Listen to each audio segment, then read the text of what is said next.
శ్రీ దేవి శరన్నవరాత్రుల సంగీత సుమార్చనలో శ్రీ శ్యామశాస్త్రుల వారి సరోజదళ నేత్రి శంకరాభరణ రాగ సౌరభం.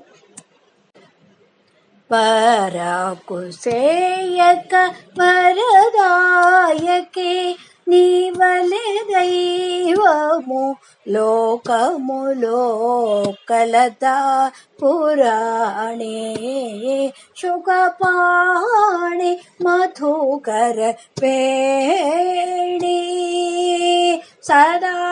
సదాశివుని రాణి సరోజ దళనేత్రి హిమగిరి పుత్రే నీ పదాంబుజములే సదా నమ్మ శుభమెమ్మ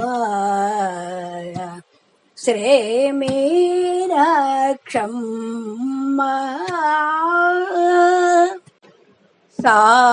సామగాన వినోదినే గుణధామ శ్యామ కృష్ణనుతే అంబ శ్యామలా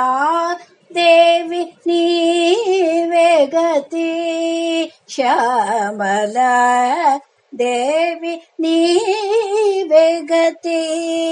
సార సాక్షివే